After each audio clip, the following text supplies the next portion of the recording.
Welcome back to Quietly Secure. If this is your first time joining us, earlier episodes in this season explore how identity, passwords, and everyday habits shape security. They build a foundation for how we think about privacy and security. If you're returning, thank you for being here again.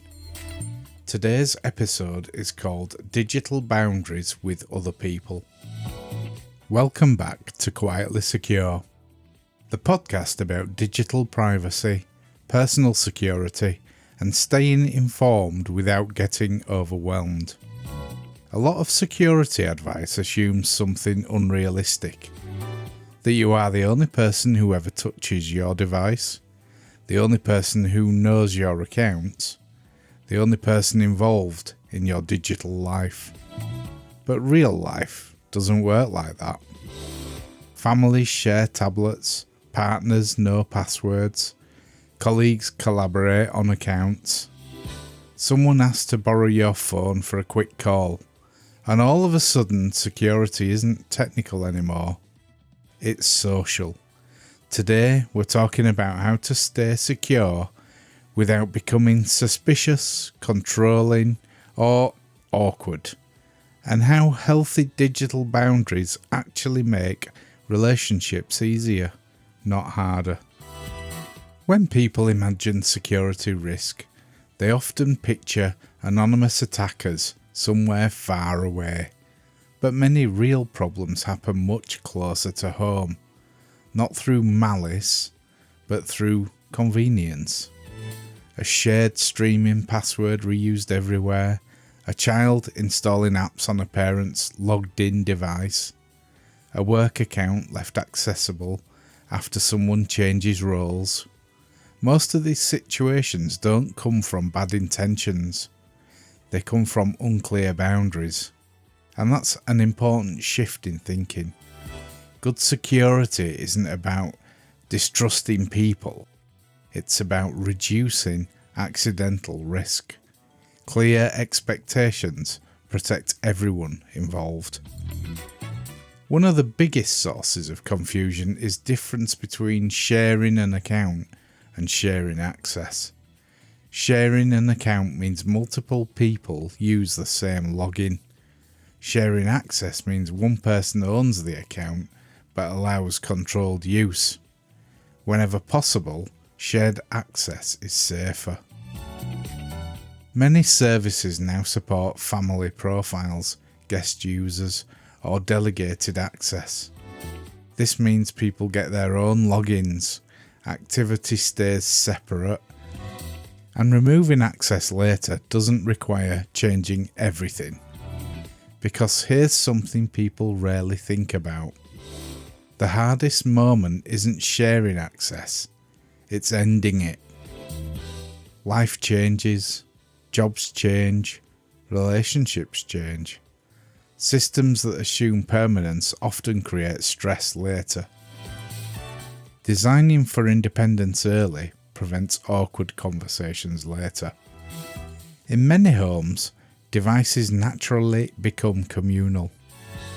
The tablet in the living room, a shared computer, a smart TV logged into multiple services. This is normal and manageable.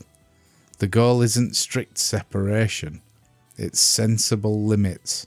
A few quiet principles help. Keep primary emails off shared devices. Use shared profiles where possible. Lock purchases behind authentication.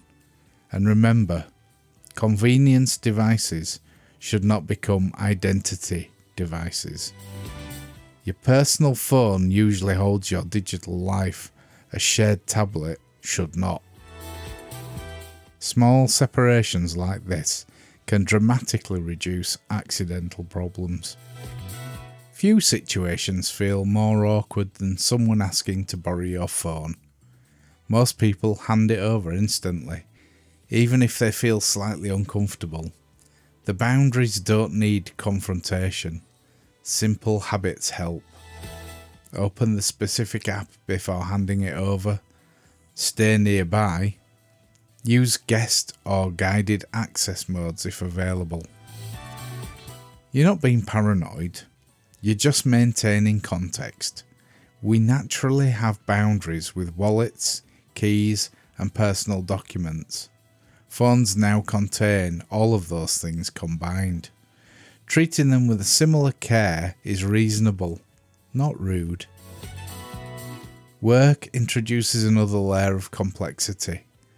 Many people blur personal and professional accounts without realizing it. Logging into personal services on work devices, saving work credentials on personal machines. The risk isn't spying or monitoring, it's ownership. Work accounts belong to organisations, personal accounts belong to you. Keeping those worlds separate protects both sides. It also makes transitions, new roles, new jobs, new devices, far less stressful. Digital boundaries are often about clarity more than security technology. Security advice often focuses on strangers, but everyday safety online is really about relationships. Clear boundaries reduce misunderstandings, they prevent accidents, and they remove pressure from moments that might otherwise feel uncomfortable. You don't need rigid rules, you don't need distrust, just thoughtful separation between shared life and personal identity. Because good digital security isn't about building walls, it's about creating space where everyone knows what belongs to them. In the next episode, we'll talk about something many people quietly worry about: how to combat security fatigue without becoming anxious or constantly on alert. Until then, stay curious, stay calm, and stay quietly secure.